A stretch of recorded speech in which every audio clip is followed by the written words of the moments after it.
आज का हमारा टॉपिक है क्रॉस मल्टीप्लिकेशन मेथड। दो मेथड हम पहले सीख चुके हैं, substitution method and elimination method. ये तीसरा और आखिरी मेथड है क्रॉस मल्टीप्लिकेशन मेथड।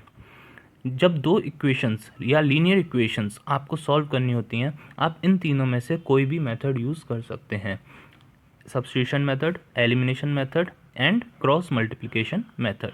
तो अब आज हम सीखेंगे क्रॉस मल्टीप्लिकेशन मेथड क्या होता है। जैसे यहाँ पर मैंने आपको दो इक्वेशंस दी हुई हैं, लीनियर इक्वेशंस हैं, a1x plus b1y plus c1 is equals to 0। दूसरी इक्वेशन है a2x plus b2y plus c2 is equals to 0। यहाँ पर a1 b1 c1 इनको और a2 b2 और c2 इनको हम बोलते हैं कोफिशिएंट्स। ठीक है, कोफिशिएंट्स। इन्हीं कोफिशिएंट्स का यूज़ करके हम x और y की वैल्यू इस मेथड में फाइंड करते हैं। तो देखें किस तरह से इनको यूज़ करके हम x और y की वैल्यू फाइंड करेंगे। देखिए, इन कोफिशिएंट्स को हम इस तरह से लिख लेंगे। ठीक है, x का कोफिशिएंट क्या था a1, y का कोफिशिएंट क्या था b1 एंड कांस्टेंट टर्म क्या था c1। क्लियर। इसी तरह से दूसरी इक्वेशन में ये हो गया x का कोफिशिएंट, ये हो गया y का कोफिशिएंट और ये हो गया कांस्टेंट टर्म। क्लियर। अब इस तरह से आपको लिखना है, पहले आपको लिखना है x और उसके नीचे अपॉन का साइन, फिर दूसरे में आपको इक्वल्स टू लगाकर लिखना है माइनस वाई। अब यहाँ पर माइनस क्यों यूज़ करते हैं ये आपको इसकी जानने की ज़रूरत नहीं है। अब आप बस ये याद रखिए, यहाँ पर हम बीच में y जो लेंगे वो माइनस साइन के साथ लेंगे, इसके नीचे भी अपॉन साइन लगा लिया, फिर इक्वल्स टू का साइन और यहाँ पर लिखेंगे 1। यहाँ पर क्या लिखेंगे 1 अपॉन। अच्छा, इसमें एक चीज़ और ध्यान रखिएगा कि जो दो इक्वेशन आपको दी होंगी उनको इस फॉर्मेट में होना बहुत ज़रूरी है, यानी कि उनके इक्वल्स टू में ज़ीरो होना ज़रूरी है। अगर मान लीजिए इक्वेशन आपको इस तरह से दी हुई है, इक्वल्स टू मान लीजिए 5 दिया हुआ है, तो आप क्या करें, इस 5 को इस साइड ले जाके -5 एंड देन यहाँ पे कुछ भी आपको दिया हुआ जैसे x plus y is equals to 5 दिया है, तो आप 5 को इस साइड लाएंगे और इक्वल्स टू में क्या रहेगा 0। तो इक्वल्स टू में 0 होना बहुत ज़रूरी है, नहीं तो आपका आंसर गलत आएगा। ठीक, आगे देखें। जब आप इस तरह से लिख लेंगे, इसके बाद आपको x के नीचे क्या लिखना है, माइनस वाई के नीचे क्या लिखना है और 1 के नीचे क्या लिखना है, इसको ज़रा ध्यान से समझिए। जब आप x के नीचे लिखने जा रहे हैं तो जो x वाला था, यानी कि x के जो कोफिशिएंट्स थे a1 और a2, इनको ढक दीजिए। ठीक है, इनको आप फिंगर से ढक लीजिएगा। अब आपके सामने क्या बचा, अब आपके सामने बचेगा ये b1 c1 b2 c2। इसमें आपको इस तरह का मल्टीप्लाई करना है, इसको बोलेंगे क्रॉस मल्टीप्लाई। कैसे, ज़रा समझते हैं इस चीज़ को। सबसे पहले b1 का मल्टीप्लाई करेंगे c2 में, कितना आएगा, ये आएगा b1 c2। ठीक है, उसके बाद माइनस साइन यूज़ करेंगे, ध्यान रखिएगा बीच में काय का साइन लगाना है, माइनस का, एंड देन इसका मल्टीप्लाई इसमें करेंगे b2 इंटू c1, ये आ गया b2 c1। समझ में आया क्या किया, सबसे पहले b1 का मल्टीप्लाई c2 में किया, फिर माइनस साइन यूज़ किया एंड देन b2 का मल्टीप्लाई c1 में किया। तो इस तरह से हमें क्या मिल गया, b1 c2 minus b2 c1। Clear. अब इसके बाद आते हैं माइनस वाई के नीचे, तो जब y वाले के नीचे लिख रहे हैं तो y वाला कवर कर लीजिए, इसको आप फिंगर से ढक लीजिएगा, b1 b2 को, इसको हटाया। अब हमारे पास क्या बचा, अब हमारे पास बचा a1 a2 and c1 c2। तो इसमें भी अब हम क्रॉस मल्टीप्लाई यूज़ करेंगे। सबसे पहले a1 का मल्टीप्लाई करेंगे c2 में, तो क्या मिलेगा a1 c2। उसके बाद माइनस साइन लगाएंगे एंड देन a2 का मल्टीप्लाई करेंगे c1 में, तो क्या मिलेगा a2 c1। तो देखिए फिर से हमने क्या किया, a1 into c2 minus a2 into c1। समझ में आ गया। इसी तरह से जब हम 1 के नीचे लिखेंगे तो कांस्टेंट वाले टर्म को फिंगर से कवर कर लेंगे।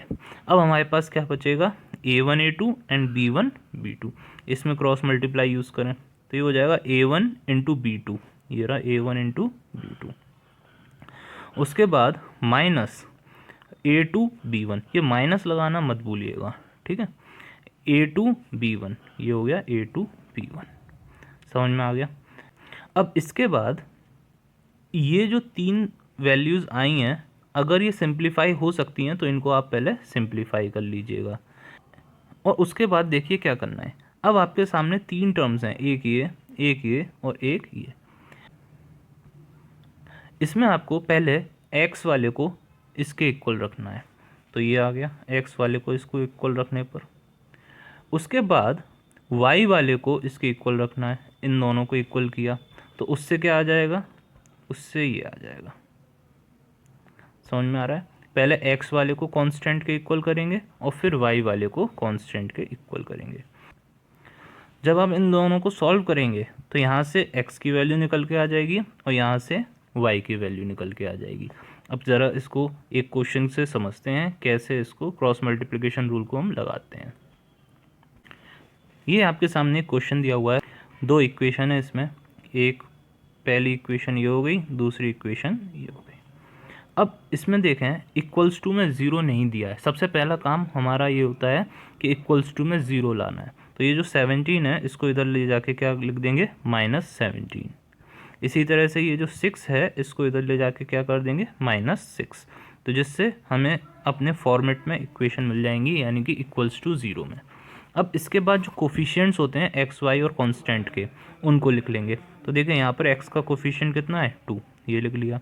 इसी तरह से y का कोफिशिएंट कितना है, 3, विद साइन यूज़ करेंगे। जैसे यहाँ पर y का कोफिशिएंट क्या है, -2, तो यहाँ पर हम -2 लिखेंगे। तो जो साइन है प्लस या माइनस, उसके साथ हम इन कोफिशिएंट्स को लिख लेंगे। ये चीज़ समझ में आ गई। अब उसके बाद 3 चीज़ें लिखनी होती हैं हमको, x अपॉन फिर equals to -y upon and 1 upon. तो इस तरह से हमने ये तीनों चीज़ लिख ली। अब इनके नीचे देखिए क्या लिखना है, x के नीचे जब लिखेंगे तो x वाले टर्म कवर कर लेंगे, 2 और 3 हटा दिया।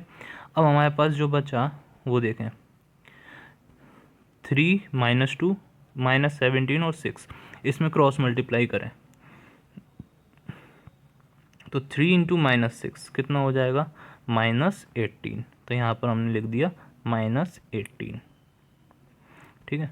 इसी तरह से फिर माइनस साइन लगाएंगे एंड देन -2 × -17 कितना होता है, प्लस का 34 हो जाएगा, तो ये आ गया 34, ठीक। अब इसके बाद -y के नीचे जब लिखेंगे तो ये जो 3 और -2 है इसको कवर कर लीजिए, बाकी बचे हुए में क्रॉस मल्टीप्लाई करेंगे। तो देखिए 2 का -6 में मल्टीप्लाई किया कितना आएगा, -12 एंड देन माइनस साइन लगाएंगे। उसके बाद 3 का -17 में मल्टीप्लाई करेंगे, -51 आएगा, तो ये आ गया -51, ठीक है। आगे 1 के नीचे जब लिखेंगे तो ये कवर हो जाएगा एंड देन 2 × -2 कितना आ गया, -4, माइनस साइन लगाया। उसके बाद 3 × 3 कितना आ गया, 9। समझ में आ गया? इस तरह से हम इन तीनों के नीचे वैल्यूज़ लिख देते हैं। नाउ अगर इनको सिंप्लीफाई कर सकते हैं तो इनको सिंप्लीफाई कर लीजिए पहले। तो ये हमने सिंप्लीफाई किया, -18 -34, इसकी वैल्यू हो गई -52। इसी तरह से इन दोनों को सॉल्व करने पर आया 39 और इन दोनों को सॉल्व करने पर आया -13। अब उसके बाद क्या करते हैं, x वाले को कांस्टेंट के इक्वल एंड y वाले टर्म को कांस्टेंट के इक्वल कर दीजिए इसको। तो यहाँ पर x अपॉन -52 को इसके इक्वल किया, ये आ गया। इसके बाद -y अपॉन 39 को इसके इक्वल किया, तो ये आ गया। अब इन दोनों को सॉल्व कर लीजिए। जब इसको सॉल्व करेंगे तो x की वैल्यू आ जाएगी 4 और जब इसको सॉल्व करेंगे तो y की वैल्यू आ जाएगी 3। तो इस तरह से हम क्रॉस मल्टीप्लिकेशन रूल लगाकर 2 इक्वेशंस को सॉल्व कर सकते हैं। एक और एग्जांपल समझते हैं। ये देखिए बोर्ड में आया हुआ क्वेश्चन है। देखिए इसमें भी बस नंबर्स की जगह इन्होंने a और b लिए हुए हैं, ठीक है। तो पहले इसको हम इक्वल्स टू 0 वाली फॉर्म में कन्वर्ट करेंगे। कैसे, देखिए यहाँ पर इक्वल्स टू में आपको a - b दिया हुआ है। ये a - b कैसा है, पॉजिटिव, तो इधर जाएगा तो ये कैसा हो जाएगा, नेगेटिव। तो इधर हम इसको ले गए a - b को, तो ये हो जाएगा -a - b। ब्रैकेट लगाना मत भूलिएगा क्योंकि हम इस a - b को पूरा एक नंबर मान रहे हैं जो कि यहाँ पर कैसा है, पॉजिटिव। तो इधर जाकर कैसा हो जाएगा, नेगेटिव। इसी तरह से ये वाला जो a + b है इसको भी हम पूरा एक नंबर माने तो ये कैसा है, पॉजिटिव। इधर जाके ये कैसा हो गया, नेगेटिव। ये चीज़ समझ में आ गई, इक्वल्स टू 0 बन गया। अब क्या करते हैं, कोफिशिएंट्स देखते हैं। तो यहाँ पर देखिए क्या क्या कोफिशिएंट्स आपको इसमें दिए हुए हैं। जैसे यहाँ कोफिशिएंट्स दिए हुए हैं a, b एंड ये हो गया -a -b। इसी तरह से यहाँ पर देखिए b -a और ये पूरा -a + b, ये हमने इधर लिख लिया। अब वही तीन चीज़ें लिख लेंगे, x upon -y upon and 1 upon. इसके बाद x के नीचे लिखने जा रहे हैं, तो a और b ये वाला हटा देंगे, x वाला ये हटाना मत भूलना। कई बार क्या करते हैं बच्चे, जैसे x के नीचे लिख रहे हैं तो इन दोनों का मल्टीप्लाई कर देते हैं, ये गलत हो जाएगा। आपको क्या करना है, ये वाला हटाना है पहले और इन दोनों का मल्टीप्लाई करना है, ठीक है। तो इधर मल्टीप्लाई देखें ध्यान से, क्या होगा मल्टीप्लाई। सबसे पहले देखिए ये पॉजिटिव है और ये नेगेटिव है, तो जब इन दोनों का मल्टीप्लाई होगा तो आंसर नेगेटिव आएगा या पॉजिटिव आएगा, पॉजिटिव इंटू नेगेटिव, नेगेटिव आएगा। तो पहला काम आप ये करिएगा कि इधर नेगेटिव साइन लगा लीजिएगा ताकि आगे कोई गलती ना हो। तो देखिए इधर सबसे पहले आप नेगेटिव साइन यूज़ कर लीजिए। अब उसके बाद मल्टीप्लाई कीजिए, तो देखिए इन दोनों का मल्टीप्लाई b इंटू ए प्लस बी, सिंपल। तो ये हमने लिख लिया b इंटू ए प्लस बी। अब इसके आगे फिर काय का यूज़ करते हैं हम, माइनस साइन का, वो पहले से ही लगा के रखिएगा, ठीक है। अब इन दोनों का जब मल्टीप्लाई करेंगे तो देखो ये नेगेटिव है और ये भी नेगेटिव है, तो आंसर पॉजिटिव आएगा। तो ये प्लस का हो जाएगा a into A minus B. ये चीज़ समझ में आ गई।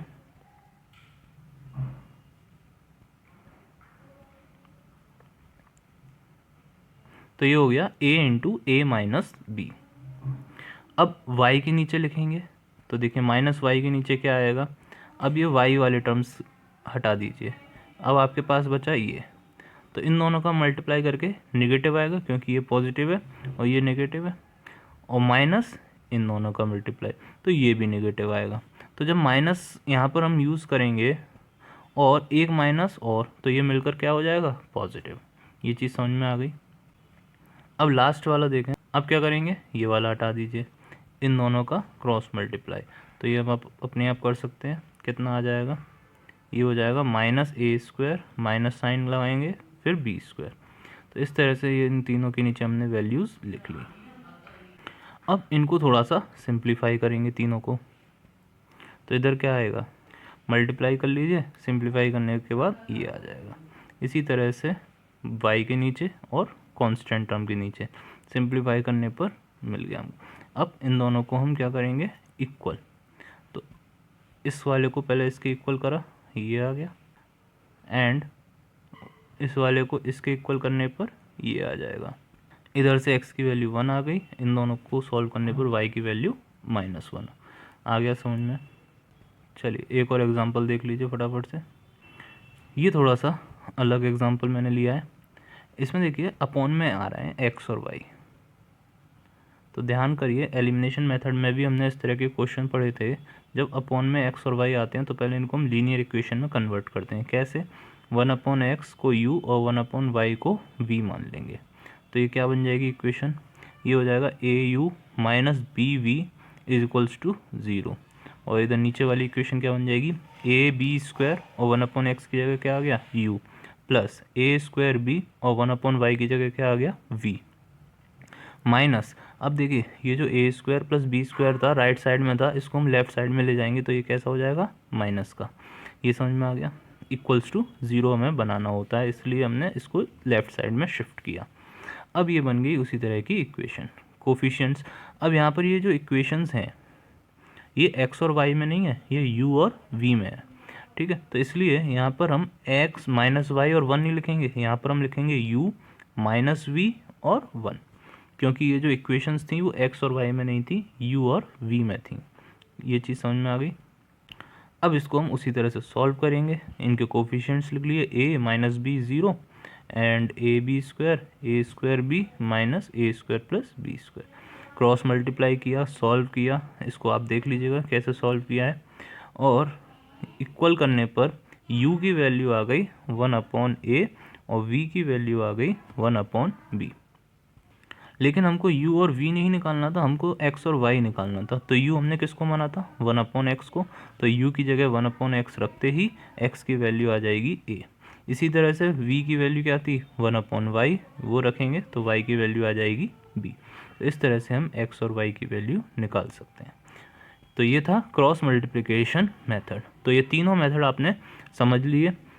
एग्ज़ाम में लीनियर इक्वेशन सॉल्व करने को आ रहा है सिर्फ, तो आप कोई भी मेथड यूज़ कर सकते हैं, लेकिन अगर स्पेसिफिकली कोई मेथड से पूछा है कि solve the equations by cross multiplication method या बाय एलिमिनेशन मेथड या बाय सब्स्टिट्यूशन मेथड, तो आपको फिर वही मेथड यूज़ करना होगा। अगर आप किसी और मेथड से कराएंगे एक भी नंबर नहीं मिलेगा, पूरा का पूरा वो काट दिया जाएगा। समझ में आ गया? चलिए।